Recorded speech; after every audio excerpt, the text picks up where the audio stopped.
Jangan lupa untuk subscribe dan nyalakan lonceng notifikasinya. Pemirsa, persoalan parkir liar di Jakarta seakan tidak pernah usai dan hilang di ibu kota. Kendaraan parkir di badan jalan hingga di trotoar masih jadi pemandangan yang sering terlihat. Upaya penertiban pun dilakukan agar tidak ada lagi kendaraan yang parkir sembarangan. Namun razia yang sudah sering digelar seakan tidak memberi efek. Masih saja banyak ditemui kendaraan yang parkir tidak pada tempatnya. Tolong banget Pak, serius ya Allah. Ini melanggar.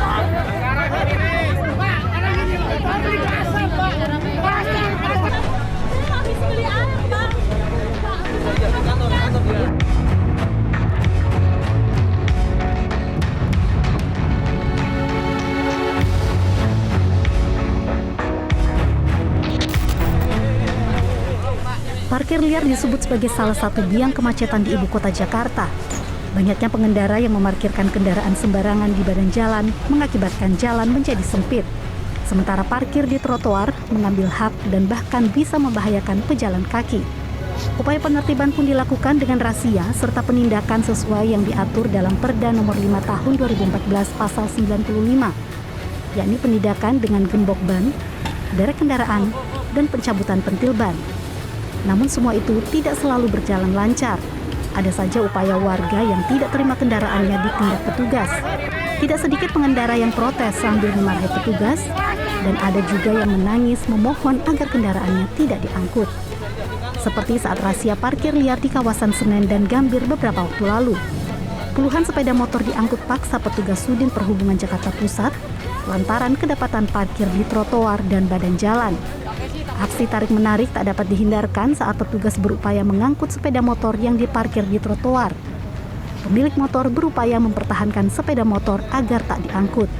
Menurut pengendara, mereka terpaksa parkir kendaraan di bahu jalan ataupun di trotoar karena tidak ada atau karena minimnya lahan parkir yang tersedia di lokasi tersebut, juga dengan alasan hanya parkir sebentar.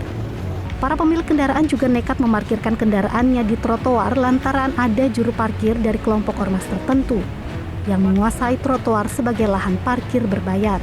Praktik ini seperti yang terjadi di samping stasiun kereta Pasar Senen maupun di depan pasar tradisional Senen.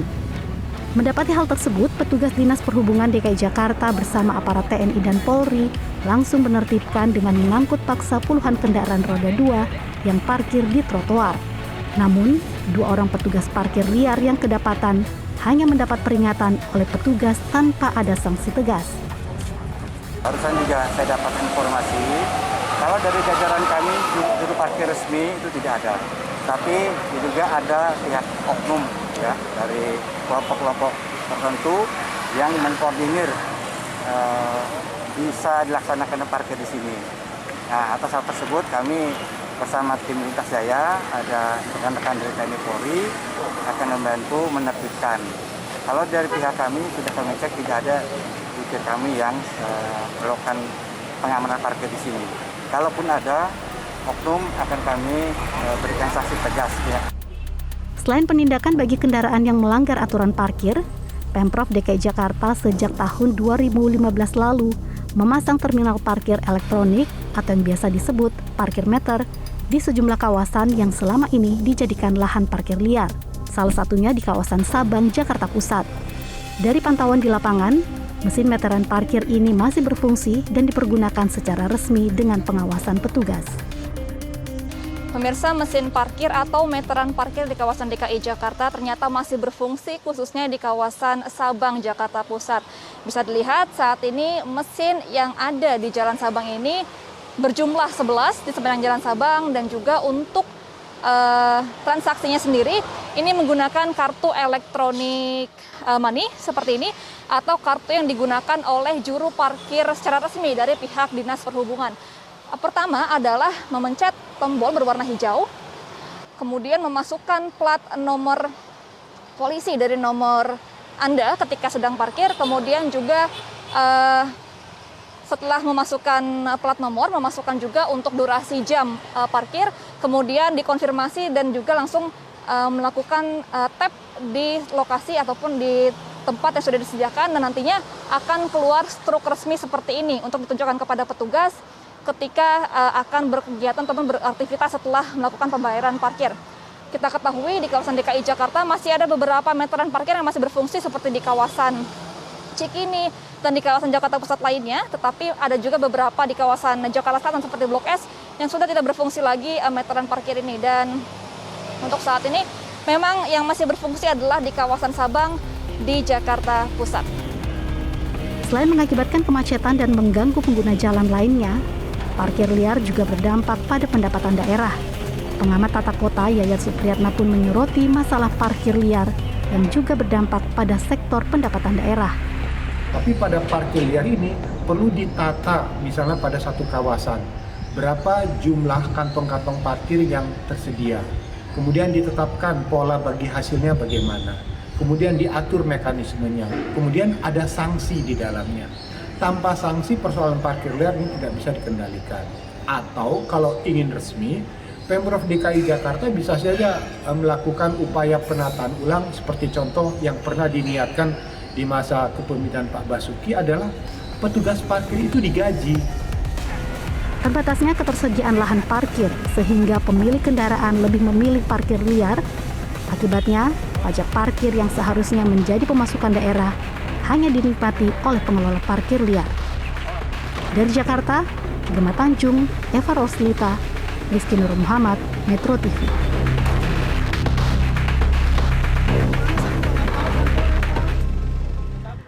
Pemirsa, tahukah Anda jika selama pandemi pemasukan Pemprov DKI dari retribusi parkir berkurang drastis hingga 50%? Parkir liar ternyata menjadi salah satu faktornya. Benarkah parkir liar kembali marak di Jakarta dan apa solusinya? Kita simak informasinya dalam paparan berikut ini, pemirsa. Fenomena parkir liar marak di ibu kota. Kita lihat, ini dia ternyata parkir liar di ibu kota mengalami peningkatan selama pandemi, utamanya ketika PPKM level 3 sudah diberlakukan di Jakarta. Kita lihat sebaran wilayahnya, ternyata cukup merata yang tersebar di 5 wilayah di DKI Jakarta. Dinas Perhubungan mencatat dari wilayah Jakarta Barat meliputi wilayah Palmerah, Grogol Petamburan dan juga Kembangan. Untuk di Jakarta Pusat, Tanah Abang dan juga Pasar Senen, sementara Jakarta Selatan meliputi wilayah Mampang, Tebet, Kebayoran Lama dan Pancoran. Kita lihat lagi kalau di Jakarta Utara, ini dia pemirsa, ada Kelapa Gading, Cilincing, Koja dan juga Pademangan. Sementara untuk di Jakarta Timur meliputi Jalan Raya Matraman dan juga Jatinegara. Lantas apa saja faktor-faktor yang menyebabkan seseorang melakukan parkir liar di ibu kota? Kita akan lihat dalam infografis berikutnya. Ini dia pemirsa, ada 4 faktor. Yang pertama adalah mahalnya biaya parkir gedung dan juga tarif parkir resmi. Kemudian yang kedua ini berkaitan dengan kemalasan pengendara yang malas saja untuk menempatkan kendaraannya di tempat parkir yang seharusnya. Yang ketiga adalah kurangnya lahan parkir dan yang terakhir kenaikan tarif parkir resmi yang bervariasi. Nah, pemirsa, tahukah Anda ternyata parkir liar menggerus pemasukan retribusi pajak DKI Jakarta. Maraknya parkir liar dinilai menjadi penyebab realisasi penerimaan pajak parkir masih jauh dari nilai potensinya. Kita lihat dalam infografis berikut ini, target dari Pemprov DKI Jakarta terhadap potensi penerimaan pajak parkir di ibu kota yakni sebesar 837 miliar rupiah per tahun. Ini tercatat pada 2020. Namun seperti apa realisasinya? Ternyata realisasi pajak parkir di 2020 hanya mencapai angka 337,7 miliar rupiah. Artinya ini masih jauh di bawah 50%. Kita bandingkan dengan data realisasi pajak parkir pada 2019 yakni sebelum pandemi, yaitu lebih tinggi dari 2020 mencapai 532,2 miliar rupiah. Artinya mobilisasi atau mobilitas masyarakat yang tinggi di 2019 sebelum pandemi, kita lihat di pandemi ini ternyata menurun karena mobilitas masyarakat juga menurun. Lalu langkah apa saja yang dilakukan Pemprov DKI Jakarta untuk kembali menaikkan retribusi pajak parkir? Nah, pemirsa, masih ingatkah Anda dengan alat mesin parkir yang berada di pinggir jalan atau yang disebut parkir meter? Bagaimana keberadaannya saat ini? Ini gambaran mengenai alat parkir meter yang tadi juga sudah dijelaskan oleh rekan kami di lapangan. apakah keberadaannya saat ini dikatakan efektif? Kita lihat dulu ada 214 unit mesin parkir meter di ibu kota yang tersebar di 3 wilayah, yaitu di Sabang, Jakarta Pusat, kemudian di Falathehan, Jakarta Selatan, dan Jalan Boulevard Kelapa Gading, Jakarta Utara. Ternyata keberadaannya dinilai tidak efektif. Hal ini dibenarkan oleh Kepala UPT Parkir Dishub DKI Jakarta, Aji Kusambarto, yang menyebutkan bahwa banyak mesin di terminal parkir elektronik atau parkir meter yang tidak lagi berfungsi dan akan digantikan dengan aplikasi e-parkir. Dan salah satu inovasi sebagai pengganti parkir meter yang saat ini masih terus dikembangkan yaitu aplikasi Jak Parkir, pemirsa. Apa itu aplikasi Jak Parkir? Kita akan lihat, ini dia yang merupakan inovasi pengelolaan parkir DKI Jakarta melalui Jak Parkir, yaitu aplikasi pemesanan lapak parkir ruas jalan di Jakarta yang memudahkan pengguna kendaraan memesan sebelum kedatangan. Tujuannya adalah untuk memantau status dari kendaraan terparkir, mulai dari pajak kendaraan, uji kir, hingga uji emisi. Ada berapa targetnya? Ada 79 lokasi parkir off-street dan juga 400 parkir on-street. Kita lihat lagi di infografis berikutnya. Sebenarnya sudah diuji coba di mana saja untuk aplikasi Jak Parkir ini? Ternyata sudah diuji coba di 5 ruas jalan di ibu kota, yakni di Jakarta Barat, Jakarta Pusat, Jakarta Utara, Jakarta Timur, dan juga Jakarta Selatan. Lalu seperti apa sebetulnya peraturan daerah yang mengatur tentang ketentuan dan denda parkir liar di ibu kota? Kita akan lihat dalam infografis berikut ini, pemirsa. Ternyata sudah ada peraturannya, yaitu Perda nomor 3 tahun 2012. Di sini disebutkan bahwa kendaraan akan diderek dikenakan biaya retribusi, penderekan dan penyimpanan sebesar Rp500.000 per hari per kendaraan. Kita lihat lagi di infografis berikutnya mengenai dasar hukumnya. Ya, ini dia Perda DKI nomor 5 tahun 2014 tentang transportasi, tepatnya pada pasal 95. Bisa Anda lihat di sini bahwa terhadap kendaraan bermotor yang berhenti dan atau parkir bukan pada fasilitas parkir yang ditetapkan dapat dilakukan tindakan berupa penguncian ban kendaraan, pemindahan kendaraan dengan cara penderekan ke tempat parkir resmi atau ke tempat penyimpanan kendaraan yang disediakan oleh Pemda dan atau pencabutan pentil ban. Nah, pemirsa, aturan hukum dan sanksi tegasnya sudah jelas ya. Lantas seperti apa data dari jumlah pelanggar parkir liar di Jakarta? Kita akan melihat, ini dia datanya. Ternyata di Jakarta Selatan pada 2020 ada 197 pelanggar. Di Jakarta Utara juga pada 2020 terdapat 2.354 pelanggar. Di Jakarta Pusat pada Juli 2020 terdapat 448 pelanggar, sementara pada 2021 tepatnya bulan April di Jakarta Timur terdapat 66 pelanggar.